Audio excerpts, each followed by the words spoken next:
ఈరోజు మన సబ్జెక్టులోకి వెళ్దాం. యోహాను సువార్త 12వ అధ్యాయం 19 నుంచి 36 చదవద్దు. 19 నుంచి 36 వచనాలు ఈరోజు మన సబ్జెక్ట్. యోహాను సువార్త 12వ అధ్యాయం 19 నుంచి 36 వచనాలు మనం కంప్లీట్ చేస్తే మన సబ్జెక్ట్ అయిపోయినట్టే. సో ఇప్పుడు మనం 19వ వచనం, 20వ వచనం, 21వ వచనం చదువుకుందాం. కావున పరిసయ్యులు ఒకరితో ఒకరు, మన ప్రయత్నములు ఎట్లు నిష్ప్రయోజనమైపోయినవో చూడుడి, ఇదిగో లోకము ఆయన వెంట పోయినదని చెప్పుకొనిరి. ఆ పండుగలో ఆరాధింపవచ్చిన వారిలో కొందరు గ్రీసు దేశస్థులు ఉండిరి. వారు గలిలయలోని బెత్సయిదా వాడైన ఫిలిప్పు నొద్దకు వచ్చి, అయ్యా, మేము యేసును చూడగోర్చున్నామని అతనితో చెప్పగా, ఫిలిప్పు వచ్చి ఆంద్రేయతో చెప్పెను. ఆంద్రేయు ఫిలిప్పును వచ్చి యేసుతో చెప్పిరి. హల్లెలూయా. సో ప్రియాతి ప్రేమైనటువంటి వాళ్ళారా, ఈరోజు మన సబ్జెక్ట్ యొక్క హెడ్డింగ్ ఏంటి అని చూసినట్లయితే, మనం 21వ వచనంలో చూసినట్లయితే, వారు గలిలయలోని బెత్సయిదా వాడైన ఫిలిప్పు నద్దకు వచ్చి, అయ్యా, మేము యేసును చూడగోరుచున్నామని అతనితో చెప్పగా. ఈరోజు మన సబ్జెక్ట్ ఏంటంటే, యేసుని చూడగోరుచున్నాము. యేసుని చూడగోరుచున్నాము, అది మన సబ్జెక్ట్. 19 నుంచి కదా 36 వచనాల వరకు చదువుకోవాలి ఈరోజు మన సబ్జెక్ట్ అనుకున్నాం. మొదటిది మనం 3 వచనాలు చదువుకున్నాం. ఆ 3 వచనాలు ఏంటి అంటే 19 నుంచి 22 వచనాలు మనం చదువుకున్నాం. ఎప్పుడు ఇది జరిగింది అని చూసినట్లయితే, ఈ 11వ అధ్యాయం మనం చూసిన, 12వ అధ్యాయంలో మనం చూసిన, ఇక్కడ యేసుక్రీస్తు ప్రభువు వారు అద్భుత కార్యం చేశారు. ఏం చేశారంటే, అక్కడ లాజరును లేపారు. అప్పుడు అనేకులు యేసును చూడడానికి, యేసు లేపిన లాజరును చూడడానికి అనేక ప్రాంతాల నుంచి ప్రజలు వచ్చారు. చాలా ప్రజలందరూ వచ్చేసారు. యేసై ఉన్నారు, యేసై శిష్యులు ఉన్నారు. ఎవరు అడిగారు యేసును చూడాలని? గ్రీసు దేశస్థులు. అక్కడ అంటే 20వ వచనంలో, ఆ పండుగలో ఆరాధింప వచ్చిన వారిలో కొందరు గ్రీసు దేశస్థులు ఉండిరి. గ్రీసు దేశస్థులు వారు అన్యులు, అన్య జనాంగం. ఎవరు చూడాలనుకుంటున్నారు? అన్య జనాంగం యేసుని చూడాలి అనుకుంటూ ఉన్నారు. ప్రపంచమంతా ఆ దినాల్లో యేసుని చూడాలి. గొప్ప గొప్పవారు, పండితులైన వారు, తత్వజ్ఞానం తెలిసినటువంటి వారు, ప్రజలలో గొప్పవారుగా ఉన్నటువంటి వారు, ధర్మశాస్త్రం తెలిసినటువంటి వారు యేసును గురించి విన్న తర్వాత యేసు మాటలు వినాలని, యేసును చూడాలని, ఆయన చేస్తున్నటువంటి అద్భుతాలను కూడా చూడాలని అప్పుడున్నటువంటి ప్రజానీకం, అన్ని జనాంగం అందరూ కూడా యేసుని చూడాలి, యేసుని చూడాలి, యేసుని చూడాలి. సో ప్రియాతి ప్రియమైనటువంటి వాళ్ళారా, ఈ యొక్క 19 నుంచి 22 వచనాలలో సత్యమైనటువంటి మాట ఏంటి అంటే, లోకమంతా యేసుని చూడాలి. లోకమంతా యేసు వైపు చూస్తూ ఉంది. మనం చర్చికి ఎందుకు వస్తున్నాము? 19 నుంచి 22 వచనాలలో లోకము యేసును చూడాలి అనుకుంటూ ఉంది. అది సత్యం. మనం చర్చికి దేనికి వస్తూ ఉన్నాము? ఎందుకంటే దేవుడు మనకి ఇస్తున్నటువంటి సందేశం మన అవసరతలను తీర్చడానికి, మన కొలతలు తీర్చడానికి, మనం నేర్చుకోవడానికి, మనకి తెలియంది నేర్పడానికి, ఎక్కడ మనం తప్పిపోతూ ఉన్నామో అది తెలియజేయడానికి చర్చికి మనం వస్తూ ఉన్నాం. ఒక దైవజనుడిగా నన్ను ఇక్కడ నిలబెడుతూ ఉన్నాడు, మనతో మాట్లాడాలని ఆయన ఆశిస్తూ ఉన్నాడు. సో 22వ వచనం వరకు మనం చూసినట్లయితే యేసును చూడాలి అని లోకమంతా కూడా తాపత్రయపడుతూ ఉంది. అయితే మనము చర్చికి ఎందుకు వస్తూ ఉన్నాము? ఆచారంతో వస్తూ ఉన్నామా, యేసుని చూడాలని వస్తూ ఉన్నామా? చెప్పండి. యేసుని చూడాలి, ఆరాధించాలి అని వస్తున్నామని మనం అనుకుంటున్నాం. కానీ చాలామంది మనం ఆచారయుక్తంగా వస్తూ ఉన్నాము. ఎవరి మట్టుకు వారే ఆలోచించుకోండి. చర్చికి యేసుని చూడాలి అని ఎంతమంది వస్తున్నామో మీకే తెలుస్తుంది. లేకపోతే చర్చికి మనం టైంకి వెళ్ళకపోతే పాస్టర్ గారు దెబ్బలాడతారేమో, చర్చికి మనం వెళ్ళకుండా ఉంటే మన కార్యక్రమాలకి పాస్టర్ గారు రారేమో. నిజమే, చర్చికి రాని వాళ్ళు ఎవరి దగ్గరికి మేము వెళ్ళి ఏ పని చెయ్యం. సో అలాగ కొంతమంది తలుస్తూ వస్తారు. ఓకే, ఆలస్యమైనా పర్వాలేదు, ఆమెన్ అనే టైంకి వెళ్తే మనం చాలు, వాక్యం మధ్యలోకి వెళ్తే చాలు, లేకపోతే వాక్యం సమయంలోనికి వస్తే చాలు, లేకపోతే ఆఖరిని ఒకసారి పాస్టర్ గారికి కనబడి వెళ్ళిపోతే చాలు.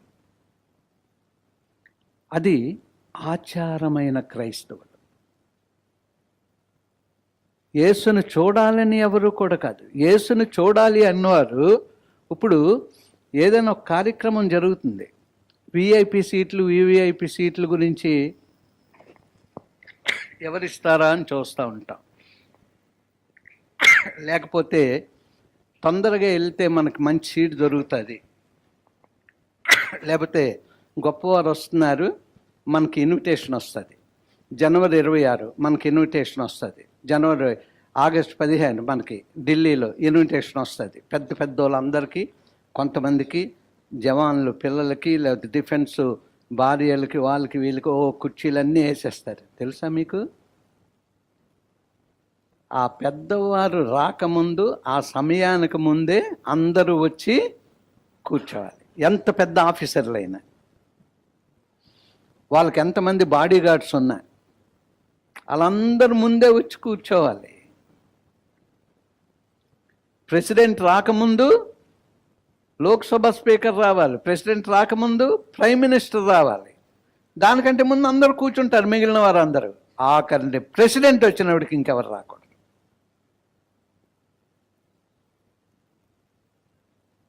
ఈరోజు ఆ జపాన్ మినిస్ట్రీ గురించి మనం ఎలాగైతే విన్నామో, ఈరోజు కూడా దేవుడు మనతో మాట్లాడుతున్నాడు. ఆచారయుక్తంగా వచ్చిన వాడికి భయం ఉండదు, ఆదరేసుకునేవాడికి భయం ఉండదు. వెళ్ళాం కదా పాస్టర్ గారు, మీరు చూసారా లేదండి, నేను వచ్చాను కదండి. ఎప్పుడు వచ్చావు బాబు అంటే, ఏదో టైంలో వచ్చాను, ముందు నాకు రావడం అవ్వలేదు. ఆచారయుక్తమైన క్రైస్తవులుగా ఉండకూడదు. మనము చర్చకు వస్తున్నామంటే యేసుని గౌరవించడానికి, యేసుని గణపరచడానికి, ఆయన సన్నిధిని అనుభవించడానికి.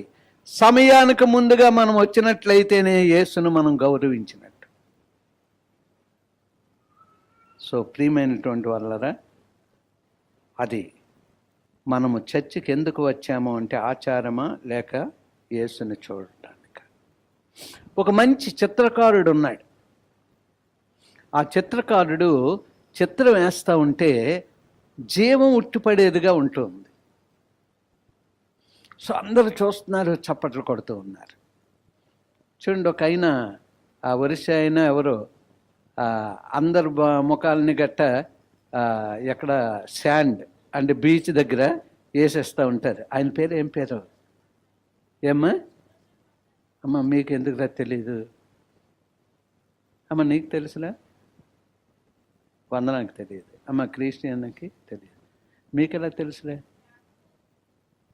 వచ్చినప్పుడు జ్ఞాపకం పెట్టుకుంది.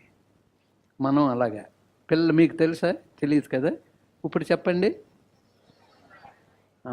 అతను ఎంత మంచి కళాకారుడంటే, ఏదైనా ఒక ప్రత్యేకమైన సన్నివేశం జరిగిందంటే సముద్రం దగ్గరికి వచ్చి అదంతా చిత్రం వేసేస్తాడు. వావ్ వావ్ అందరూ కూడా ఇంకా ఇలాగలా కదా పొగడ్డం. ఆ చిత్రకారుడు యొక్క చిత్రాల్ని చూసి అందరూ కూడా ఎంతగా ముగ్ధులైపోతూ ఉంటారంటే చప్పట్లు కొట్టేసి వావ్ వావ్ మాట్లాడుకొని ఎంత బాగా అబ్బా దేవుడు ఎటువంటి టాలెంట్ ఇచ్చాడు అలాగని. కానీ అక్కడికి ఒక పాప వచ్చింది. వచ్చి ఏమంటుందో తెలుసా? ఆ చిత్రాన్ని గీచినటువంటి ఆ చేతులు ఆ వ్యక్తిని నేను చూడాలి. ఏమంటుందండి? ఆ చిత్రాలు గీసి మీరు వావ్ వావ్ అంటున్నారు, చాలా వేసాడని చెప్తూ ఉన్నారు, జీవం వచ్చే రీతిగా చిత్రాలు వేస్తూ ఉన్నాడు, కానీ ఆ చేతులను ఆ మనిషిని నేను చూడాలి.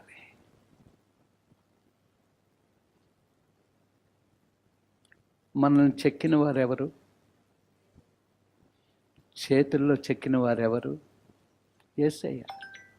ఇప్పుడు ఎవరిని చూడాలి మనం? యేసయ్య. ఎప్పుడైనా అనుకున్నారా?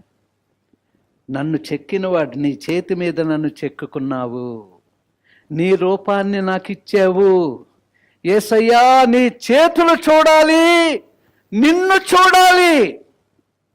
అదే కాదు, నీ చేతులలో ఉన్న గాయాలను కూడా నేను చూడాలి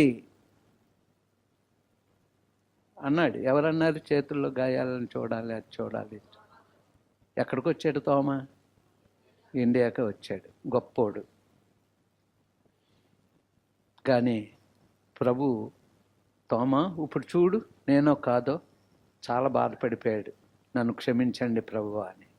కానీ ఇండియాకి వచ్చి గొప్ప సేవ చేసి ప్రభువు నామం గణపరిచి హతసాక్షి అయ్యాడు. యేసును చూడాలి అని ప్రపంచమంతా అనుకుంటూ ఉంది. చర్చికి వస్తున్నటువంటి నీవు నేను ఏమనుకుంటూ ఉన్నా? నా యేసుని చూడాలి,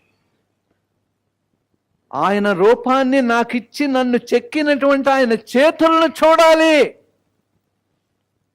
ఆయన హస్తంలో ఎంతో బలం ఉంది, ఆరోగ్యం ఉంది.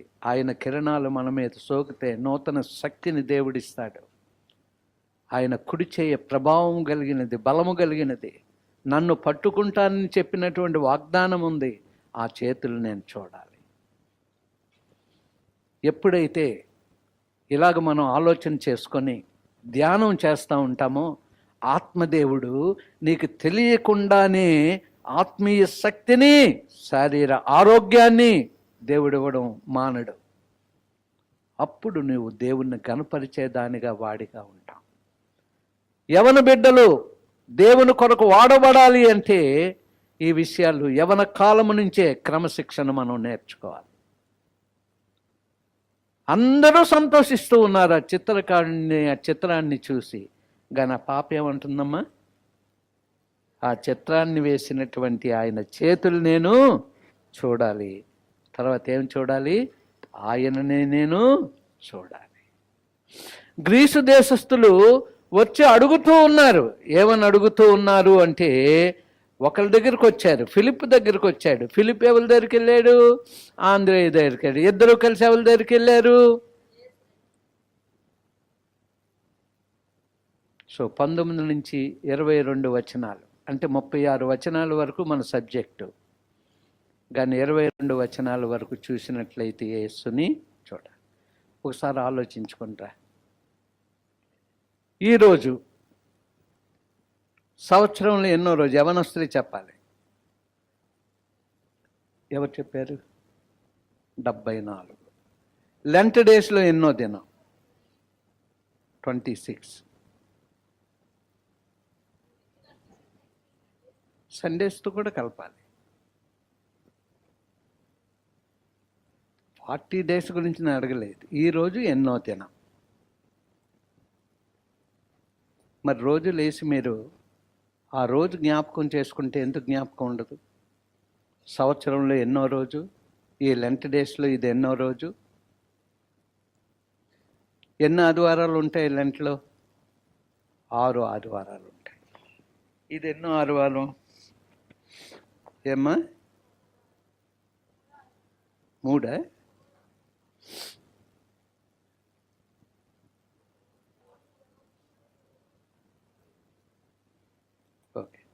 అంటే నేను అడిగినప్పుడే క్యాల్కులేషన్ చేస్తున్నారు. ఇంటి దగ్గర మీకు క్యాల్కులేషన్ లేదు. ఒకవేళ అడుగుతారేమో పాస్టర్ గారేనని భయం ఉండాలి కదా ఇంటి దగ్గర బయలుదేరే ముందు. ప్రతిరోజు మర్చిపోయినా అట్లీస్ట్ తెలివైనోడు ఏం చేస్తాడంటే శనివారం ప్రభు ఇది ఎన్నో రోజు అని క్యాల్కులేషన్ చేసుకుంటారు. పాస్టర్ గారు అడిగితే నేనే ముందు చెప్పాలి అన్నట్టుగా. యవనస్తులను ఎందుకు అడుగుతున్నానంటే మీరు ఇంటర్వ్యూలు ఫేస్ చేయాలి, ఇంకా చదువుకోవాలి, అప్లికేషన్స్ ఫిలప్ చేయాలి, ఉద్యోగాల కొరకు, పై చదువుల కొరకు. అట్లీస్ట్ ఈ తలంపులు మీలో ఉండాలి. యేసును చూడగోరే వారికి తలంపులన్నీ ఉంటాయి. ఏదో ఆచారయుక్తంగా వచ్చిన వారికి ఏది ఉండదు. ఇప్పుడు 40 దినాలు అనుకొని మొదలు పెట్టాం, ఎన్నో దినమో మనకు తెలియదు. మీరు చెప్పాలి పాస్టర్ గారిని అధిగమించి చెప్పడానికి. 22 అండి, ఆదివారాలతో కలిపితే 26 అండి అన్నారు అనుకోండి, పాస్టర్ గారు ఇంక మాట్లాడరు, మీ వైపు చూడరు, భలే చెప్పింది పాపని. అలా ఉండాలి మీరు. సో ప్రియమైనటువంటి వాళ్ళరా, మొదటిది ఏంటండి మనం చూసాం, యేసుని ఆ పాప అంది. కానీ ఇప్పుడు మనం ఏమనాలి, ఆ చిత్రకారుడు కాదు, సృష్టికర్త అయినటువంటి ఆయన రూపములో నన్ను చెక్కినటువంటి ఆయన చేతులు, ఆయన రూపము నేను చూడాలి. రూపం గురించి ఏమైనా పాట ఉందేటమ్మా?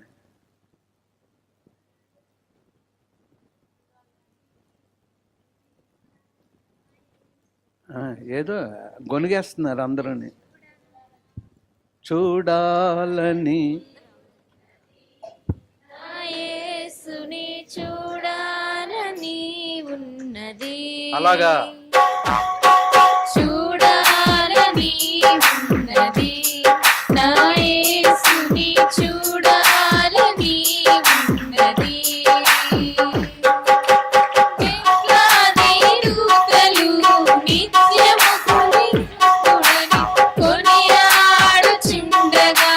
చూడాలని నిత్యము పరిశుద్ధుడని కొనియాడుచుండగా, చూడాలని ఉన్నది, నా యేసుని చూడాలని ఉన్నది, చూడాలని ఉన్నది, నా యేసుని చూడాలని ఉన్నది. హల్లెలూయా. సో ప్రియమైనటువంటి వాళ్ళరా, రెండోది మనం 22 వచనాల వరకు చూసుకున్నాం కదా. ఇప్పుడు 23 నుంచి 26 వచనాలు చదవండి అమ్మా. అందుకు యేసు వారితో ఇట్లనెను, మనుష్య కుమారుడు మహిమ పొందవలసిన గడియ వచ్చి ఉన్నది. గోధుమ గింజ భూమిలో పడి చావకుండిన ఎడల అది ఒంటిగానే ఉండును, అది చచ్చిన ఎడల విస్తారముగా ఫలించును. తన ప్రాణమును ప్రేమించువాడు దానిని పోగొట్టుకొనును. ఈ లోకములో తన ప్రాణమును ద్వేషించువాడు నిత్య జీవము కొరకు దానిని కాపాడుకొనునని మీతో నిశ్చయముగా చెప్పుచున్నాను. ఒకడు నన్ను సేవించిన ఎడల నన్ను వెంబడింపవలెను. అప్పుడు నేను ఎక్కడ ఉండునో అక్కడ నా సేవకుడును ఉండును. ఒకడు నన్ను సేవించిన ఎడల నా తండ్రి అతన్ని ఘనపరచును. హల్లెలూయా. సో ప్రియమైనటువంటి వాళ్ళరా, మొదటిది యేసుని చూడాలి. 23 నుంచి 26 వచనాలు చూసినట్లయితే 24వ వచనంలో గోధుమ గింజ భూమిలో పడి చావకుండిన ఎడల అది ఒంటిగానే ఉండును, అది చచ్చిన ఎడల విస్తారముగా ఫలించును. అంటే దీన్ని బట్టి ఒక మాట మనకు అర్థం చేసుకోవాలి, త్యాగము లేనిది ఫలము లేదు. త్యాగము లేనిది ఫలము లేదు. ఒక గింజ అది భూమిలో పడి చచ్చినదైతే అనేక గింజలు వస్తాయి. యేసయ్య మరి ఎంత త్యాగం అంటే ప్రాణం పెట్టడానికి ఆయన వచ్చాడు. ప్రాణం పెట్టాలి, పరలోకి వెళ్ళాలి, నన్ను నమ్మి విశ్వసించిన వారందరినీ నేను ఆకర్షించుకోవాలి. ప్రజలందరినీ. ఎంత చక్కగా ఉందంటే, గోధుమ గింజ భూమిలో పడి చావకుండిన ఎడల అది ఒంటిగానే ఉండును, అది చచ్చిన ఎడల విస్తారముగా ఫలించు. చావాలి అంటే త్యాగము లేనిది ఫలము లేదు. 25వ వచనం చూసుకుందాం. తన ప్రాణమును ప్రేమించువాడు దానిని పోగొట్టుకొనును, ఈ లోకములో తన ప్రాణమును ద్వేషించువాడు నిత్య జీవము కొరకు దాన్ని కాపాడుకున్నని మీతో నిశ్చయముగా చెప్తున్నాను. అంటే ఎంత చక్కని మాట అంటే, తన ప్రాణమును ప్రేమించువాడు దానిని పోగొట్టుకొనును అంటే చావకపోతే ఫలము లేదు. ఈ లోకములో తన ప్రాణమును ద్వేషించువాడు నిత్య జీవము కొరకు దాన్ని కాపాడుకొనని మీతో నిశ్చయముగా చెప్పుచున్నాను. అంటే ప్రభు అయిన యేసుక్రీస్తు వారు సిలువలో మరణించకపోతే మనకు రక్షణే లేకపోను. ఆయన చనిపోయాడు గనక సిలువలో మన గొప్ప రక్షణ తెచ్చిపెట్టాడు. తన ప్రాణాన్ని ద్వేషించుకుంటే తప్ప నిత్య జీవం అనేది మనకు రాదు అంటూ ఉన్నాడు. రెండోది సత్యమైనటువంటి మాట, త్యాగము లేనిది ఫలము లేదు. మరణించకపోతే ప్రభు అయిన యేసుక్రీస్తు వారి సిలువలో, ఇప్పుడు మనం ఈ యొక్క దినాల్లో లెంట్ డేస్లో మనమున్నాం, శ్రమ దినాల్లో మనమున్నాం. రోజు సిలువ ధ్యానాలు జరుగుతూ ఉంటాయి. లూథరన్స్ కానీ, బాప్టిస్టులు కానీ, ఫెలోషిప్స్ కానీ ప్రతిరోజు ఒకరింటి దగ్గర. నేను మొన్న గంగవరం వెళ్ళాను. బుధవారం సాయంత్రం గంగవరం చర్చిలో, తిమోతి గారు పెద్దల్లుడు గారి చర్చిలో, అంటే కొండవతల మంచి దైవజనులు ఉన్నారు. తిమోతి గారు వారు పెద్దల్లుడు, చాలా పెద్ద సంఘం కట్టారు.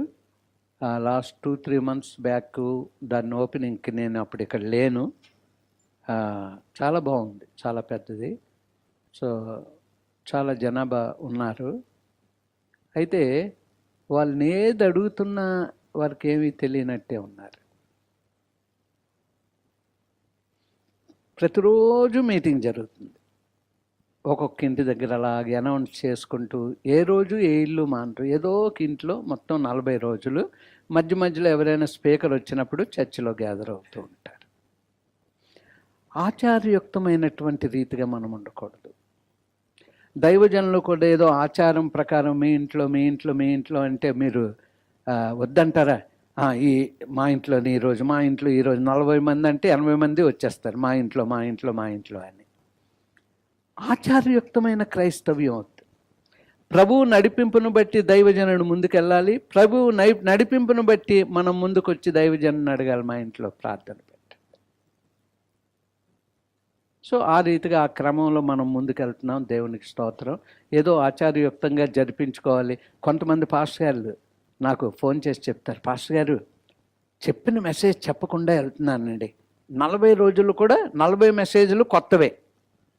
లేకపోతే మా వాళ్ళు నన్ను అడుగుతారు, పాస్టర్ గారు చెప్పిన మెసేజ్ మళ్ళీ చెప్తున్నారని. ఇతనికి ఒక గొప్పతనం, 40 రోజులు 40 మెసేజ్లు కొత్తవే ఇచ్చాను. ఎందుకు? ప్రయోజనం ఏంటి? 40 నువ్వు కొత్తవే ఇచ్చావు, కానీ కొత్తదనం అందరిలో ఉందా? నూతనముగా సమర్పించుకున్నారా? నూతనముగా వారి జీవితాలని దేవుడికి అర్పించుకున్నారా? త్యాగం చేస్తూ ఉన్నారా? సమర్పించుకుంటూ ఉన్నారా? లేకపోతే ఏంటంటే మళ్ళా కమిట్ చేసుకుంటున్నారా వారి జీవితం నూతనముగా? అది చాలా ప్రాముఖ్యమైనది. అందుచేతే నేను మొదట అన్నాను, ఆచారయుక్తంగా వస్తున్నామా చర్చికి, లేకపోతే యేసును చూడాలని వస్తూ ఉన్నామా? యేసును గౌరవించాలని వస్తూ ఉన్నామా? వచ్చేవారిని నేను చూస్తాను ఎంతమంది ప్రేయర్ మొదలు పెట్టక ముందు లోన అడుగు పెడతారు. చాలామంది నిర్లక్ష్యం దేవుడంటే. అమ్మ చర్చికి టైం అయిపోతుందా? పర్వాలేదండి, వాక్యం టైంలోకి వెళ్తానండి అంటే ఎదురుగుంటూ ఉన్న వ్యక్తి, అబ్బాయి ఎంత గౌరవం అండి ఏ దేవుడంటే అని మనసులో అనుకుంటాడు, పైకేమంట. మనం మనుషుల్ని గౌరవిస్తూ ఉన్నామా ఆదివారం లేదా సెల్ఫ్ ప్రేయర్ రోజు? లేకపోతే ఒక్కోసారి పాస్టర్ గారు వస్తేనే అందరూ వస్తారా? ఏమి సెల్ఫ్ ప్రేయర్లో దేవుడు పెద్దలు నియమించాడు కదా. సెల్ ప్రేయర్ని గౌరవించేవాడు రాలేకపోతున్నానని సెల్ లీడర్కి కూడా చెప్పాలి, ఈరోజు నేను రాలేకపోతున్నాను పాస్టర్ గారు, చాలా పని అని. తెలుసా మీకు, దేవునికి నీ సమయం ఇచ్చినప్పుడంట గంటలో నువ్వు చేయవలసిన పని 10 నిమిషాల్లో నువ్వు చేయగలవు. దేవునికి నీవు సమయం ఇవ్వకపోతే ఎన్ని గంటలైనా సక్సెస్ ఉండదు. ఆయన రాజ్యాన్ని నీతి, ఆయన రాకడ వచ్చేస్తుంది, ఆ దినం సమీపిస్తున్న కొలది మరి ఎక్కువగా నీవు సమాజం కూడట మానక. ఇప్పుడు మానేస్తున్నావు. మన పనికి, మన బిజినెస్కి, మన ఉద్యోగానికి, మన వ్యాపారానికి ఏమండి అన్ని రీతిలుగా కూడా మనము ఫస్ట్ ప్లేస్, దేవునికైతే సెకండ్ ప్లేస్. మళ్ళా ఆశీర్వాదాలు కావాలి, కానీ దేవుడు కృపగలవాడని మర్చిపోవద్దు. ఆయన కృపను బట్టి కానీ ఇప్పుడు తీర్పు దినానికి దగ్గరగా ఉన్నాం. కృప అంతా అయిపోతుంది, తీర్పు దినం. యోధా గోత్రపు సింహం వలె ఆయన రాబోతూ ఉన్నాడు. ఆయన చేతిలో త్రాసు ఉంది. నీవు దిగుతున్నావా లేకపోతే ఆత్మీయంగా ఎలాగున్నావు అని చూస్తూ ఉంటాడు. అంచేత మనం ఎలాగున్నాం అనేది చాలా ప్రాముఖ్యమైనటువంటిది.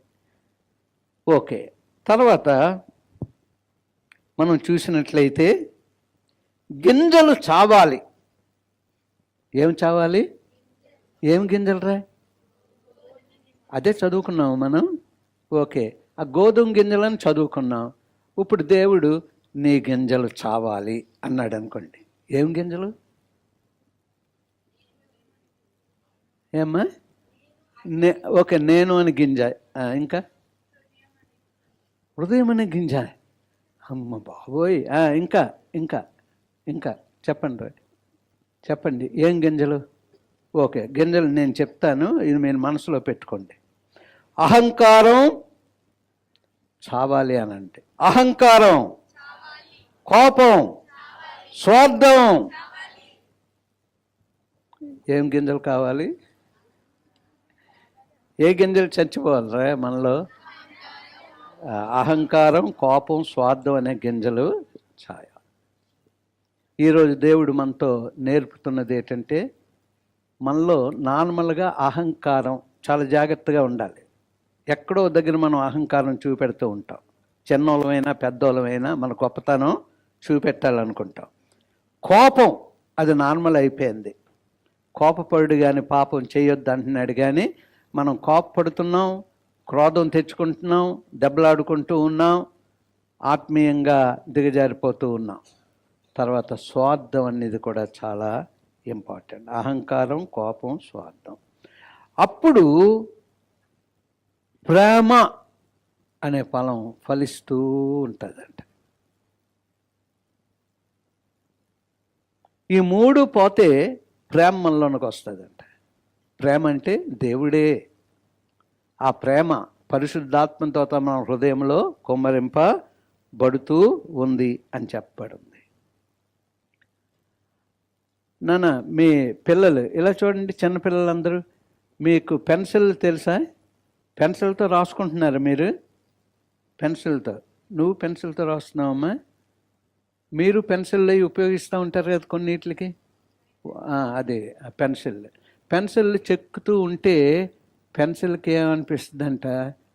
అబ్బా అనిపిస్తుందంట, నొప్పి అమ్మ అమ్మ అమ్మ అమ్మ అమ్మ అలాగ అవుతూ ఉంటాయి. పెన్సిల్ అయిన తర్వాత అదేం చేస్తూ ఉంటుంది?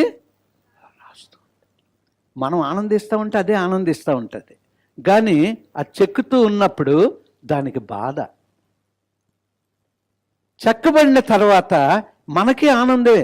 అది బాగా రాయలేదు అనుకోండి, నీ దగ్గర షార్ప్నర్ ఉందా, నీ దగ్గర షార్ప్నర్ ఉందా, బ్లేడ్ ఉందా, మమ్మీ బ్లేడ్ ఉందా అని మొత్తం మీద దాన్ని చెక్కిన తర్వాత మళ్ళీ అది రాయడం బాధ. ఓకే, తర్వాత అది బాగా ఉపయోగపడుతుంది, నీకు ఉపయోగపడుతుంది. అది కూడా నీ చేతిలో వాడబడుతున్నందుకు సంతోషిస్తూ ఉంటుందంట. అందుచేత ప్రియాతి ప్రియమైనటువంటి వాళ్ళరా, ఇప్పుడు గలతీ 2వ అధ్యాయం 20వ వచనం చదవండి.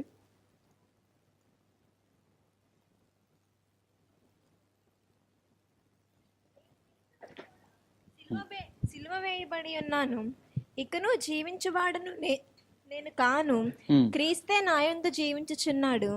నేనిప్పుడు శరీరమందు జీవించుచున్న జీవితము నన్ను ప్రేమించి నా కొరకు తన్ను తాను అప్పగించుకొనిన దేవుని కుమారుని అందలి విశ్వాసము వలన జీవించుచున్నాను. ఎంత చక్కని మాట! అపోస్తలుడైన పౌలు గలతీయులకు రాస్తున్నటువంటి ఈ పత్రికలో 2వ అధ్యాయం 20వ వచనంలో ఎంత చక్కని మాట చెప్తూ ఉన్నాడు అంటే, నేను క్రీస్తుతో కూడా సిలువ వేయబడి ఉన్నాను, ఇకను జీవించువాడును నేను కాదు, క్రీస్తే నాయందు జీవించుచున్నాడు. నేనిప్పుడు శరీరమందు జీవించుచున్న జీవితము నన్ను ప్రేమించి నా కొరకు తన్ను తాను అప్పగించుకున్న దేవుని కుమారి యందలి విశ్వాసము వలన జీవించుచున్నాను. ఎంత మంచి స్టేట్మెంట్ రా! నేను కాదు, నాట్ ఐ బట్ క్రైస్ట్. నేను కాదు, క్రీస్తే నా యందు జీవిస్తూ ఉన్నాడు. ఇక నేను కాదు. నేను అనే స్వార్థం పోయింది. ఒకప్పుడు నేను దాంట్లో ఉన్నాను. ఇప్పుడు నా ప్రభు యొక్క రక్షణ పొందిన తర్వాత ఎన్ని శ్రమలు వచ్చినా, ఎన్ని బాధలు వచ్చినా, ఎన్ని ఇరుకులు వచ్చినా, ఎన్ని ఎక్కట్లు వచ్చినా, పరిస్థితులు ఎలాగున్నప్పటికీ, చావు బ్రతుకుల మధ్య నేను ఉన్నప్పటికీ, ఆయన జీవితం గురించి మనం చూస్తున్నప్పుడు అంటున్నాడు, నాట్ ఐ బట్ క్రైస్ట్. ఇక మీదట నేను జీవిస్తున్నది నేను కాదు, నాలో ఉన్న నా ప్రభువే నాలో ఉండి నన్ను జీవింప చేయుచున్నాడు. నేను కాదు, క్రీస్తు. ఈ యొక్క శిలువ ధ్యాన సమయాలలో దేవుడు మనతో మాట్లాడుతున్నటువంటి మాటలు, మొదటి మాట ఏటమ్మా మనం చూసుకున్నాం? యేసుని చూడాలి. చర్చికి దేనికి వస్తూ ఉన్నాం మనం? యేసుని చూడడానికి. లోకమంతా యేసుని చూడాలనుకుంటుంది. ఒక్కోసారి చర్చికి వస్తున్నటువంటి మనం మాత్రం ఆచార క్రైస్తవులుగానే ఉండిపోతూ ఉన్నాం. రెండవది ఏముంది అనేది, గింజ చావాలి. ఎన్ని గింజలు చెప్పాను? ఏంటది? అరే నీ చెప్పింది నేనే మర్చిపోయాను, మీరే బాగా జ్ఞాపకం ఉంచుకుంటున్నారు. మీ ఎదుగుదల కావాలి దేవునికి. సో ప్రియమైనటువంటి వాళ్ళరా, మనం ఈ మాటలు చెప్పుకోవడం, ధ్యానించుకోవడం, తెలుసుకోవడం కాదు, కానీ అలాగ మనం జీవించడం అనేది చాలా ప్రాముఖ్యమైనటువంటిది. మూడో దానికి వెళ్దాం. ఎన్నో వచ్చిన వరకు అనుకున్నాం? ఈరోజు 36 వరకు అనుకున్నాం. ఇప్పుడు 27 నుంచి 30 చదువుదాం. నేనేమందును, తండ్రి ఈ గడియ తటస్థింపకుండునట్లు నన్ను తప్పించుము. అయినను ఇందుకోసరమే నేను ఈ గడియకు వచ్చి తిని, తండ్రి నీ నామం మహిమపరచమని చెప్పాను. అంతటా నేను దానిని మహిమపరచుతిని, మరలా మహిమపరుతును అని ఒక శబ్దము ఆకాశం నుండి వచ్చెను. కాబట్టి అక్కడ నిల్చుండి వినిన జనసమూహము ఉరిమెను అనిరి. మరికొందరు దేవదూత ఒకడు ఆయనతో మాట్లాడననిరి. అందుకు యేసు, ఈ శబ్దము నా కొరకు రాలేదు, మీ కొరకే వచ్చాను. ఇప్పుడు అంతేనమ్మా, చాలురా. 12వ అధ్యాయం 27 నుంచి 30వ వచనం వరకు మనం చదువుకున్నాం. ఇప్పుడు నా ప్రాణము కలవరపడుచున్నది, అంటే కలత చెందుచున్నది. ప్రభు ఆఖరి గడియలోకి వచ్చాడు. ఆఖరి గడియలోకి వచ్చాడు. తండ్రి చెప్పిన రీతిగా తన యొక్క సేవా పరిచర్య అంతా అయిపోయింది. ఇప్పుడు అసలు కార్యం చేయడానికి వచ్చాడు. వచ్చి అంటున్నాడు, అప్పుడు నా ప్రాణము కలత చెందుచు ఉన్నది అని అర్థం. నేనేమందును, తండ్రి ఈ గడియ తటస్థింపకుండ నన్ను తప్పించు. అది నాకు తటస్థించకూడదు, నన్ను తప్పించు అంటూ, అయినను ఇందుకోసరమే నేను ఈ గడియకు వచ్చి తిని. ఎంత చక్కని ప్రార్థన! అంటే ఆ భారాన్ని, ఆ బాధని తట్టుకోలేక ఈ గడియను తప్పించండి అంటూ అయినను అంటున్నాడు. మళ్ళీ వెంటనే అయినను ఇందుకోసమే కదా నేను ఈ గడియకు వచ్చి తిని అన్నాడు. అంటే తప్పించుమని అక్కడ అడగలేదు. ఏమనలేదు? అయినను ఈ గడియ కొరకే నీవు నన్ను పంపించావు. తప్పించమని అడిగాడు అనుకోండి, తప్పించేస్తాడు దేవుడు. కానీ దేవుడు పంపిన పని కుమారుడైన యేసు చేయలేడు. ఎంత గొప్ప త్యాగం! అంతే, ఆ ప్రార్థనలో కూడా ఎంత విలువ ఉందంటే అంత విలువ ఉంది. ఇప్పుడు నా ప్రాణము కలవరపడుచున్నది, నేనేమందును, తండ్రి ఈ గడియ తటస్థింపకుండా నన్ను తప్పించుము. అయినను వెంటనే మళ్ళా అంటూ ఉన్నాడు. అంటే అక్కడ ఫుల్ స్టాప్ పెట్టలేదు అని అడగలేదు, తప్పించమని అడగలేదు. 28వ వచనం 29వ వచనం చాలా ఇంపార్టెంట్, చాలా జాగ్రత్తగా చూడండి. తండ్రి నీ నామము మహిమపరచుమని చెప్పెను, అంతటి నేను దానిని మహిమపరిచితిని, మరలా మహిమపరుతును అని ఒక శబ్దము ఆకాశము నుండి. అంటే అడుగుతున్నాడు ప్రభు, తండ్రి నీ నామం మహిమపరచుమని చెప్పెను, అంతటి నేను దాన్ని మహిమపరిచితిని, మరలా మహిమపరుతును అని ఒక శబ్దం అంటే తండ్రి కుమారులు ఇక్కడ మాట్లాడుకుంటున్నారు. ఎంత చక్కగా మాట్లాడుకుంటున్నాడు. అంటే ప్రార్థన చేసి నా కష్టం తీసివేయు అనలేదు, దీని ద్వారా నీ నామాన్ని గనపరుచుకో, నా శ్రమ ద్వారా నీ నామాన్ని గనపరుచుకో, నేను పొందుతున్నటువంటి ఈ శ్రమ ద్వారా నిన్ను మహింపరుచుకో తండ్రి అన్నాడు. అనగానే తండ్రి కుమారులు 28 ఎంత చక్కగా చెప్తూ ఉన్నాడు. తండ్రి నీ నామం మహింపరచమని చెప్పాను, అంతటి నేను దాన్ని మహిమపరిచితిని, మళ్ళా మహిమపరుతున్నాను ఒక శబ్దం ఆకాశం నుండి వచ్చాను. వెంటనే కుమారుడు మాట్లాడేస్తున్నాడు, తండ్రి మాట్లాడేస్తున్నాడు. అలాంటి చోటుకు వచ్చినాడు ఆగిపోవాలి, ఏదో అలా చదువుకొని వెళ్ళిపోకూడదు. మీదని తండ్రి నా యొక్క శ్రమ అంతా తీసేయమని అడగను, కానీ దీని ద్వారా నీ నామం గనపరచుకో. ఎంత చక్కగా తండ్రి కుమారుల యొక్క సంబంధం. మనం అటువంటి సంబంధం, ఒకరితో ఒకరు, తల్లిదండ్రులతో పిల్లలు, భార్యాభర్తలు, విశ్వాసులైన మనము, దైవజనుడు మనము, ఇటువంటి సంబంధం మనం కలిగి ఉండాలి. లేకపోతే మన భక్తి వృధా, మన ఈ శ్రమ అంతా వృధా. ఉదయాన్నే లేచేందుకు మనం రావాలి. ఆచారమైనా వదులుకుంటాం, ఒకసారి కష్టం వస్తే పడుకుని పోతాం.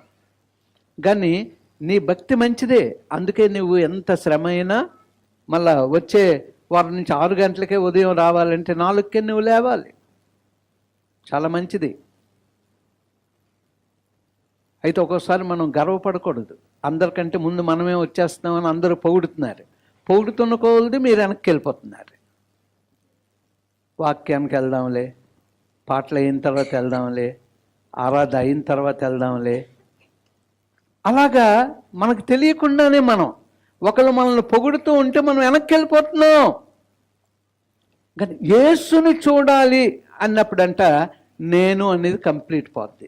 అది అపోస్తులుడైన పౌలు చక్కగా మనతో మాట్లాడుతున్నాడు. 29వ వచనం చూడండి. కాబట్టి అక్కడ నిలిచుండి వినిన జనసమూహము ఉరిమెను అనిరి, మరికొందరు దేవదూత ఒకడు ఆయనతో మాట్లాడననిరి. అంటే తండ్రి కుమారులు మాట్లాడుకుంటూ ఉంటే కొందరు అనుకుంటున్నారంట జనసమూహం ఉరిమెను అనిరి, అంటే దేవుని యొక్క స్వరం. క్రీస్తుని స్వరము విందును,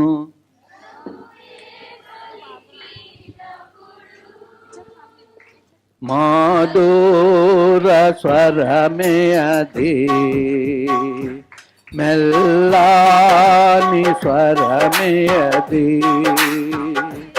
మాధుర స్వరమే అది, మెల్లాని స్వరమే అది,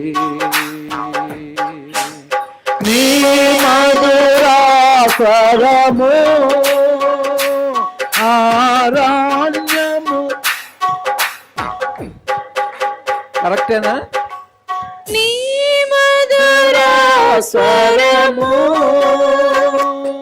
నీ వాక్యము చూపును, ప్రార్థనలో యందునా, ప్రార్థనలో యందునా, ప్రతిదినము పల్కె దినము పల్కెదము. హల్లెలూయా. కొంతమంది ఉరుమిన అన్నారంట, మరికొందరు దేవదూత ఒకడు ఆయనతో మాట్లాడాను అన్నారంట. 30వ వచనం చదవండి.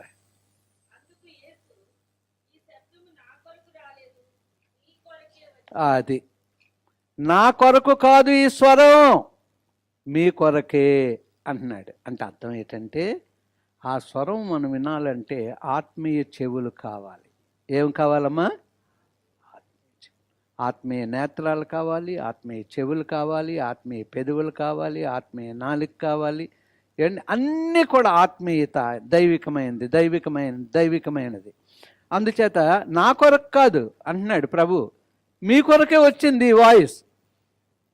నా తండ్రి యొక్క స్వరం మీ కొరకే. కొంతమందికి ఉరుమెను అన్నారు, కొంతమంది దేవదూత మాట్లాడారు. సో ఏదైనా ఆత్మీయ చెవులు మనకి కావాలి. ఎన్నో వచ్చిన వరకమ్మా మన సబ్జెక్టు? 36 వరకు. తెలుగులో ముద్దుగా చెప్పండి. అయితే ఇప్పుడు వరకు మనం 30 అయిపోయింది. ఇప్పుడు 31 నుంచి 33 చదవండి. ఇప్పుడు ఈ లోకమునకు తీర్పు జరుగుచున్నది. ఇప్పుడు ఈ లోకాధికారి బయటికి త్రోసివేయబడును. నేను భూమి మీద నుండి పైకెత్తబడిన ఎడల అందరినీ నా యొద్దకు ఆకర్షించుకొందునని చెప్పాను. తాను ఏ విధముగా మరణము పొందవలసి ఉండెనో సూచించుచు ఆయన ఈ మాట చెప్పెను. హల్లెలూయా. ఇక్కడ మనం చూస్తూ ఉన్నప్పుడు 31 నుంచి 33 వచనాలు, అంటే 4వది ఏమంటున్నాడు? నేను భూమి మీద నుండి, 32వ వచనం, నేను భూమి మీద నుండి పైకెత్తబడిన ఎడల అందరినీ నా యొద్దకు ఆకర్షించుకొందునని చెప్పాను.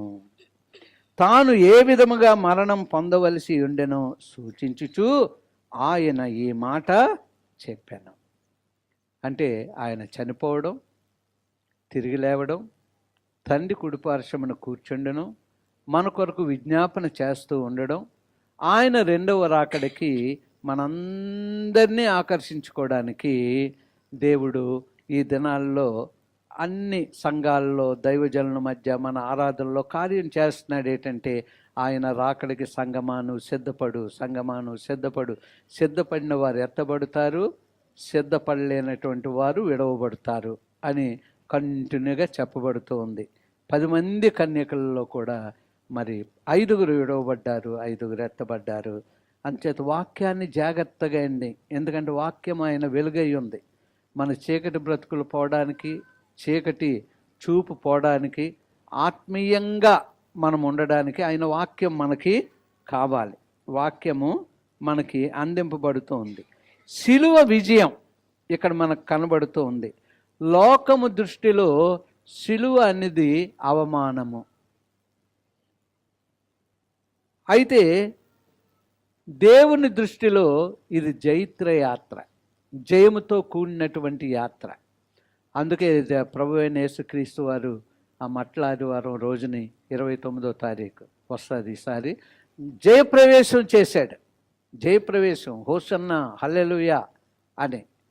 తర్వాత ఆయన తిరిగి లేవడం ఒక అద్భుతం. ప్రపంచంలో ఇప్పటి వరకు కూడా అటువంటి కార్యం ఎక్కడా కూడా జరగలేదు. అంటే ఏంటి ఈ జైత్రయాత్ర అంటే? సాతానుడు ఓడిపోయాడు. సిలువ వేయమని వాడే కేకలేయమన్నాడు, కానీ ప్రభు సిలువ వేయబడగానే వాడు తల ఏమైపోయింది? ఆ వచనం ఆదికాండంలో ఎక్కడుంది? అది ఎప్పుడు జ్ఞాపకం ఉంచుకోవాలి. ఆదికాండం 3:15. ఓకే.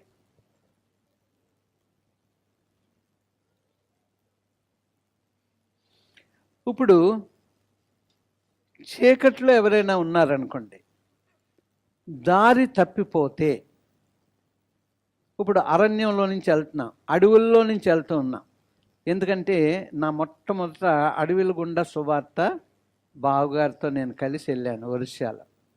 ఒరిస్సా ఎంపీ బార్డర్స్లో నేను కొండల మీద నుంచి సువార్తకి వారం రోజులు సువార్త, బైకులు పట్టుకొని కొద్దిమంది, అంటే డబల్స్ వెళ్తూ, మళ్ళీ బైకులు నడపలేం, ఎందుకంటే ఎక్కడ పడితే అక్కడ చెట్లు పడి ఉంటాయి కనుక ఎక్కడో దగ్గర బైకులు ఆఫ్ చేయాలి. అయితే సాయంత్రం అయిపోయింది. ఇప్పుడు మేము ఆ గ్రామానికి వెళ్ళాలి. అప్పుడు వాళ్ళు ఏం చేస్తారు అంటే, ముందుగా కొంతమంది వెళ్ళిపోతారు కనుక సాయంత్రం అయిన తర్వాత వారు ఎక్కడున్నారో కొండ మీద వారు మంట వేస్తారు. ఇంకా మిగిలిన వారు మేము ప్రయాణంలో సువార్త చేసుకుని ప్రయాణమే వస్తూ ఉంటాం కనుక ఒకరిద్దరు మాత్రం బైకులు ఎత్తుకొని అలా ప్రయాణం చేసుకుంటూ ముందు చీకటి పడకముందు అక్కడికి వెళ్ళిపోయి ఆ కొండ మీద మంట వేస్తే ఆ మంటను చూసి మా ప్రయాణం. అంటే చీకట్లో ఆ మంటే మాకు డైరెక్షన్. ముందు వెళ్ళిన వారు అక్కడ మంట వేశారు, అందుచేత అక్కడికి మనం వెళ్ళాలి అని ఆ డైరెక్షన్స్లో వెళ్తూ ఉంటాం. అందుచేత ఇక్కడ మనం చూసినట్లయితే చీకటిలో ఉన్న స్థలాల్లో దారి తప్పిపోయిన వారికి కొండ మీద వెలుగుతున్నటువంటి మంట కనబడితే అదే దారి చూపెట్టడం అనేది. లోకానికి దారి చూపేది కూడా సిలువ మాత్రమే. వాళ్ళకి దారి చూపేదాన్ని ఏమంటారు? అదే వాడలకు దారి చూపే లైట్ హౌస్. గాబర పడిపోయింది సుధా. Light house. సో దేవుని యొక్క రక్షణను కనపరిచేది ఏదండి? చీకటిలో ఉన్నవారికి సిలువ. ఆకాశానికి భూమికి మధ్యలో వేలాడుతూ ఉంది. ఎందుకో తెలుసా? ఆకర్షించడానికి. సో మనం ఈ యొక్క లెంట్ డేస్లో దేవుడు మనతో మాట్లాడుతున్న మాటలు జాగ్రత్తగా వినాలి.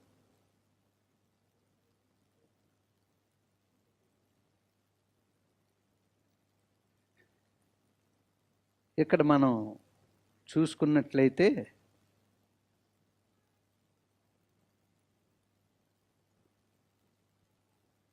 మనం అప్పుడప్పుడు వింటూ ఉంటాం ఒక కథ. ఇల్లు కాలిపోతూ ఉంది, తండ్రి బిడ్డ లోనున్నారు. తండ్రి ఏం చేశాడంటే బిడ్డను ఇలాగ హత్తుకొని, కాలిపోయిందంతా తన వీపు చేతులు కాలిపోతున్నాయి కానీ బిడ్డకు మాత్రం ఎటువంటిది లేకుండా ఇంట్లోంచి పరిగెత్తుకొని అవుట్ సైడ్కి వెళ్ళి బిడ్డకి ఎక్కడ ఏది తగలకుండా తండ్రి మాత్రమే ఆ యొక్క కాలిపోవడం అది జరిగింది. ఆ మచ్చలు చాలా భయంకరంగా కనబడేవంట. కుమారుడికి తెలుసు, నన్ను ఎక్కడా కాలకుండా నేను బాధపడకుండా నా తండ్రి ఆ మంటల్లోంచి తీసుకొని వచ్చాడు అని. తండ్రి యొక్క ఒంటి మీద చేతి మీద ఉన్న మచ్చలు చూసి కుమారుడంటే గర్వపడేవాడంట. ఇటువంటి మంచి తండ్రిని నీవు నాకు ఇచ్చావు. ఆ మచ్చలు నేను చూస్తున్నప్పుడల్లా ఎంత చక్కగా నేను ఉన్నాను, చదువుకున్నాను, గొప్పవాడిని అవ్వడానికి దేవుడు కృప చూపెట్టాడు.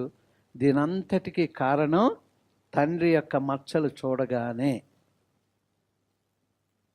అలాగే ప్రభు యొక్క శరీరంలో ఆ యొక్క మచ్చలు, సిలువ మీద ఆయన పొందినటువంటి ఎన్ని మచ్చలమ్మా? అదే మీరు చెప్పండి ఎన్ని?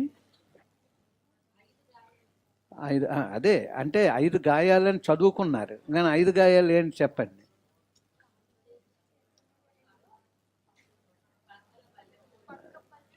తలకి ముళ్ళ కిరీటం. అమ్మ వీళ్ళు చెప్పింది కరెక్టేనా? అరే చెప్పు, నువ్వు చెప్పమ్మా సుగుణ, ముద్దుగా చెప్పు, నేర్చి నిలబడి. చేతి మీద చేతులు 2, కాళ్ళు 1. కాలు ఒకటేనా? అమ్మ అందరూ ఒప్పుకుంటున్నారా? కాలు ఒకటేనా ఇంకో 2? ఒరే 2 కాలునా? 2 కాలుకి 1, 2 కాలుకి 1, 3 అయిపోయాయి. బల్లెంతో పొడుస్తారు కదా. అమ్మో 4 అయిపోయింది. ముళ్ళ కిరీటం 5 అయిపోయింది. ఓకే, అందరికీ తెలిసిపోయిందమ్మా ఎన్ని గాయాలు? చెప్పండి, అందరూ చెప్పండి. చేతులు 2, కాళ్ళు 1, పక్క 1, తల 1.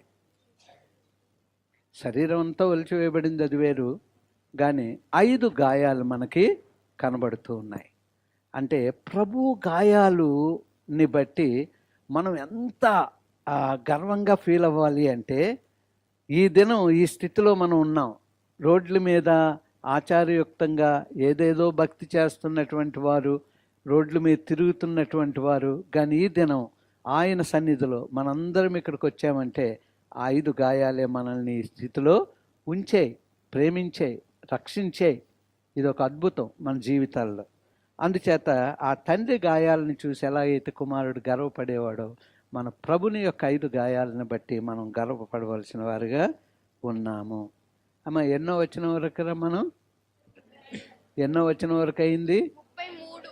ఇప్పుడు 34 నుంచి 36 చదువుకుందాం. జనసమూహము క్రీస్తు ఎల్లప్పుడూ ఉండునని ధర్మశాస్త్రం చెప్పుట వింటిమి. మనుష్య కుమారుడు పైకెత్తబడవలనని నీవు చెప్పుచున్న సంగతి ఏమిటి? మనుష్య కుమారుడగు ఈయన ఎవరని ఆయనను అడిగిరి. అందుకు యేసు, ఇంకా కొంతకాలము వెలుగు మీ మధ్య ఉండును, చీకటి మిమ్మల్ని కమ్ముకొనకుండునట్లు మీకు వెలుగు ఉండగానే నడువుడి. చీకటిలో నడుచువాడు తాను ఎక్కడికి పోవచ్చున్నాడో ఎరుగడు. మీరు వెలుగు సంబంధులగునట్లు మీకు వెలుగుండగానే వెలుగునందు విశ్వాసం ఉంచుడని వారితో చెప్పెను. హల్లెలూయా.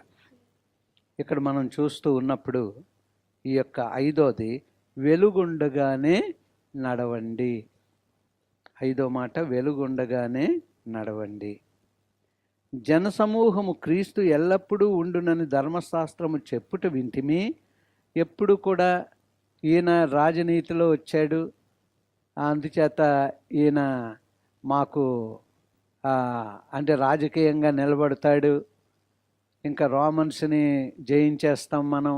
యూదులు ఆ రీతిగా, ఇస్కరియోతు యూదా కూడా అదే రీతిగా, ఇంకా చాలామంది అదే రీతిగా. ప్రభు ఎంత చెప్తున్నా ప్రభువును వారు రాజకీయంగా, రాజు వచ్చేసాడు, మా పక్షాన్ని నిలబడతాడు, యుద్ధం చేస్తాం, మనం గెలుస్తాం అనుకుంటూ ఉంటారు. కానీ మనుష్య కుమారుడు పైకెత్తబడవలనని నీవు చెప్పుచున్న సంగతి ఏంటి? నువ్వు ఎప్పుడు మాతో ఉండి మా పక్షాన్ని నిలబడి యుద్ధం చేసి మనకు జయాన్ని ఇస్తానంటే నేను ఎత్తబడాలి అని నువ్వెందుకు అంటున్నావు అని అడుగుతున్నారు ప్రభువుని. నువ్వెందుకు ఎత్తబడాలి? మనుష్య కుమారుడగు ఈయన ఎవరని ఆయనను అడిగిరి. ఎత్తబడాలి అంటున్నావు నువ్వేమో మా కొరకు మెస్సియాగా వచ్చి మా పక్షాన్ని నిలబడి యుద్ధం చేసి మాకు జయమిస్తావు అనుకుంటున్నావు అని అడుగుతూ ఉన్నారు. కానీ ప్రభువు నేను ఎత్తబడాలంటున్నాడు. అప్పుడు 35వ వచనంలో, అందుకు యేసు, ఇంకా కొంతకాలం వెలుగు మీ మధ్య ఉండును, అంటే వెలుగైనటువంటి ఆయన మీ మధ్య ఉండును, చీకటి మిమ్మును కమ్ము కొనకుండునట్లు మీకు వెలుగు ఉండగానే నడవడి. మీతో దేవుడు మాట్లాడాడు నడవమని కదా, నడవమని. సో ఇక్కడ చీకటి మిమ్మును కమ్ము కొనకుండునట్లు మీకు వెలుగు ఉండగానే నడువుడి, చీకటిలో నడుచువాడు తాను ఎక్కడికి పోవచ్చున్నాడో ఎరుగడు. మీరు వెలుగు సంబంధులు, అంటే మీరు వెలుగు కుమారులు అని ఉంది. మీరు వెలుగు సంబంధులు, మీకు వెలుగుండగానే వెలుగునందు విశ్వాసముంచుడని వారితో, అంటే సిస్టర్ ఝాన్సీ గారికి దేవుడు ఇచ్చినటువంటి వాగ్దానం నడవమన్నాడు. అంటే వెలుగులో నడువు, వెలుగైన నన్ను చూసుకొని నడువు, గొప్ప విజయాన్ని నేను నీకు ఇస్తాను అన్నటువంటి మాట. నిన్న వారు నాతో మాట్లాడుతున్నప్పుడు నా ధ్యానంలోకి ఈ మాటలు జ్ఞాపకం వచ్చాయి. ఏమంటున్నాడు అంటే, చీకటిలో నడుచు, అంటే మీకు వెలుగు ఉండగానే నడవుడి. చీకటిలో నడుచువాడు తాను ఎక్కడికి పోవచ్చున్నాడో వాడికి తెలియదు. అంటే చీకటిలో నడుస్తూ ఉంటారు, వెలుగులో నడుస్తూ ఉంటారు. 36వ వచనం ఆఖరి వచనం మన సబ్జెక్ట్లో, మీరు వెలుగు సంబంధులగునట్లు, అంటే వెలుగు పిల్లలగునట్లు మీకు వెలుగుండగానే వెలుగునందు విశ్వాసముంచుడని నేను లోకమునకు వెలుగై ఉన్నాను, నా యందు విశ్వాసముంచువాడు ఎప్పుడు చీకటిని చూడడు, ఆశీర్వదింపబడతాడు. అంటే సమయము విలువ. దేవుడు మంచి సమయాన్ని, రక్షణ కొరకు దేవుడు మనకిచ్చిన సమయం, ఆయన పని చేయడానికి దేవుడు మనకిచ్చిన సమయం, అది మర్చిపోకూడదు. ఆయన పని చేయడానికి రక్షణ ఇచ్చాడు, పని కూడా మనకిచ్చాడు, ఆ పని మనం చేయడం లేదు. అంటే చేస్తున్నాం, సంపూర్ణ హృదయం చేయడం లేదు. సంఘ పరిచర్య అది నీ పని, ప్రార్థన నీ పని, బైబిల్ చదవడం నీ పని, చర్చ్ పనులన్నిటిలో పాల్గొనడం నీ పని, చర్చ కార్యక్రమాలన్నిటిలో పాల్గొనడం నీ పని. సువార్త చేయుట నీ పని, ఆత్మల్ని ప్రభు సన్నిధికి నడిపించుట నీ పని. ఈ పనులన్నీ కూడా వెలుగుంటుండగానే 10 మంది కన్యకల్లో దివిటీలు వెలుగుచున్నటువంటి వారు, దివిటీల్ని శ్రద్ధగా చూసుకుంటున్నటువంటి వారు, ఆరిపోతే ఆయిల్ తెచ్చుకుని ఉన్నటువంటి వారు ఎత్తబడ్డారు. చూసుకుందాంలే అన్నటువంటి వారు దివిటీలు ఉన్నాయి కానీ ఆరిపోయి ఉండిపోయారు. మీరెవరో నాకు తెలియదు అన్నాడు.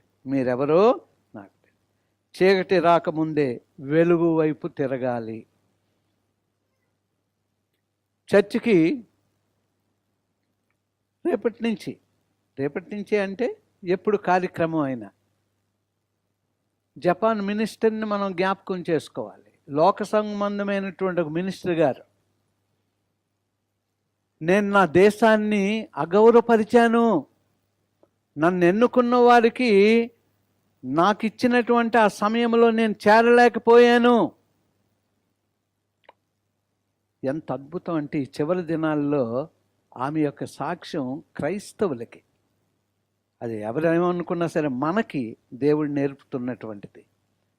మన దేవుని సన్నిధిని అగౌరవపరుస్తూ ఉన్నాం.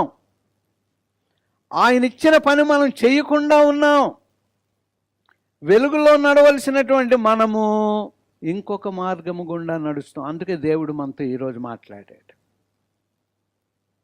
29 నుంచి 36 వచనాల వరకు దేవుడు, అంతేనమ్మా? 22 నుంచి 36 వచనాల, 19 నుంచి 36 వచనాలు. మరి యవనస్తులు టక్మని ఎందుకు చెప్పలేదు? సిస్టర్ ఝాన్సీ చెప్పారు 22 నుంచి అని. ఓకే, దేవుని కృప అంటే వెలుగు అని అర్థం. దేవుని వెలుగు అంటే కృప. మనం అది ఉన్నప్పుడు మాత్రమే జీవితాలను సరిచేసుకోగలం. ఈరోజు మన జీవితాలను సరిచేసుకోవడం గురించి దేవుడు కొంచెం కదిలించాడు ఈ లెంట్ డేస్లో, కొంత అవగాహన చేసుకోవడానికి. ఆ చిత్రకారుడి యొక్క చిత్రాన్ని చూసి అందరూ ముగ్ధులైపోతూ ఉన్నారు. కానీ ఒక అమ్మాయి ఏమంటుందండి? ఆ చేతులు ఆయనను నేను చూడాలి. కానీ క్రైస్తవులైనటువంటి మనం ఎవరిని చూడాలి? యేసుని చూడాలి. ఎవరు ఆ చిత్రకారుడు? నన్ను అరిచేతిలో చెక్కున్నటువంటి వాడు. ఎవరా చిత్రకారుడు? ఆయన రూపములో నా రూపాన్ని చెక్కినటువంటి వాడు. ఆయన గౌరవిద్దామా? గౌరవం ఇవ్వాలంటే ఆయన సన్నిధికి సమయానికి. అందుకే క్రైస్తవ దేశాలు పంక్చువాలిటీ. నిన్న ఆస్ట్రేలియా వెళ్ళొచ్చినటువంటి బావగారు చెల్లి ఇద్దరు కూడా నిన్న ప్రభుకుమార్ గారు ఇంటిని విజిట్ చేసి, మా ఇంటిని విజిట్ చేసి వెళ్ళారు. వచ్చేవారం 9 గంటలకు గనక పిల్లలతో రెడీ అయ్యి మేము దూరం నుంచి రావాలి, వచ్చేవారం వస్తాం అని చెప్పి ఆస్ట్రేలియా గురించి చెప్తున్నారు. ఆ క్రమశిక్షణ ఎక్కడ కూడా, దుబాయ్లో కూడా చూసాం, ఆర్లు లేవు, ఏమీ లేవు, ఎక్కడ చూసినా సైలెంట్. పొగ అనేది ఎక్కడా కనబడలేదు, పొల్యూషన్ అనేది లేదు. అంత క్రమశిక్షణ ప్రకారం ఎవరి మట్టుకు వాళ్ళే అన్ని పనులు చేసుకుంటూ, నేను అన్ని విషయాలు మామూలుగా మాట్లాడుకున్న అన్ని విషయాలు కాదు, ఎందుకు అడుగుతూ ఉంటాను నేను, ఇంకా ఎక్కువ ఎందుకు అడుగుతాను అంటే, అన్ని దేశాలు అంటే ప్రభువుని నమ్ముకున్న దేశాలు ఎలాగున్నాయి, నమ్ముకోలేని దేశాలు ఎలాగున్నాయి, ఆ విషయాలన్నీ మనం తెలుసుకున్నప్పుడు నమ్ముకున్న మన జీవితాలు మనకు ఎలా ఉండాలి అనేది ఆలోచన కలిగి ఉండాలి. సో ప్రియమైనటువంటి వాళ్ళరా, ఈరోజు యేసుని చూడాలి అనుకుంటున్నారా? పిల్లలందరూ ముందుకు వచ్చేయండి. అయితే అనుకుంటే పిల్లలు యేసుని చూడాలని అనుకుంటూ ఉన్నారు. స్వార్థాన్ని చంపుకొని గోధుమ గింజ చచ్చినప్పుడు మాత్రమే ఫలాలు వస్తాయి. వెలుగుండగానే ఆయన మార్గంలో నడవడానికి సిద్ధపడినటువంటి వారు. సిసిసి సంగమా లేచి నిలబడి ఆరాధన చేస్తూ ఉన్నప్పుడు ఆలోచన చేసుకుందాం. యేసుని చూడాలి అనుకుంటున్నటువంటి వాళ్ళారా, స్వార్థాన్ని చంపుకొని గోధుమ గింజల చనిపోయిన గోధుమ గింజ ఫలం ఇచ్చిన రీతిగా మనము కూడా మన స్వార్థాన్ని చంపుకోవాలి. వెలుగుండగానే ఆయన మార్గములో, లోకానికి వెలుగైనటువంటి ఆయన మార్గములో నడుచుకోవాలి అన్న మన తీర్మానాన్ని ప్రభు చేతిలో పెడదాం. ఆత్మదేవుడు ఆ దిశలో మనం నడిపించును గాక. పిల్లల ఆరాధనలో నడిపిస్తాడు. ఆరాధనలో మనం పాల్గొంటూ మళ్ళీ ఆ విషయాల కొరకు ప్రార్థన చేసుకుంటూ కొద్దిసేపు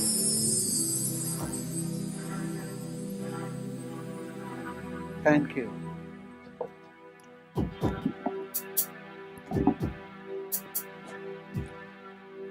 చూడాలని ఉన్నది నా యేసుని చూడాలని ఉన్నది. అవును తండ్రి, చూడాలని ఉన్నది నా యేసుని చూడాలని ఉన్నది. కోట్లాది దూతలు నిత్యము పరిశుద్ధుడని కొనియాడుచుండగా చూడాలని, కోట్లాది దూతలు నిత్యము పరిశుద్ధుడని కొనియాడుచుండగా చూడాలని, చూడాలని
అలాగే చేతులు జోడించి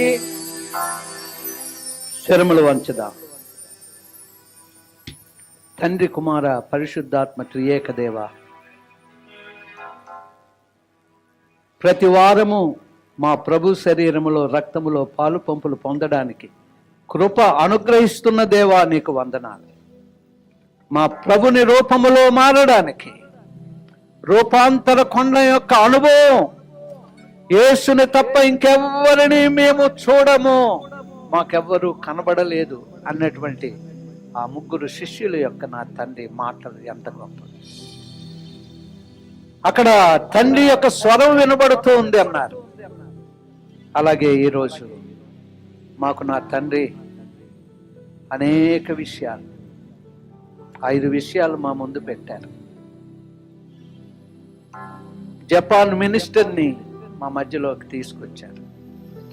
లోక సంబంధమైనటువంటి ఒక మినిస్టర్ గారు తన ఉద్యోగం, తన పార్లమెంట్ సభ్యులు,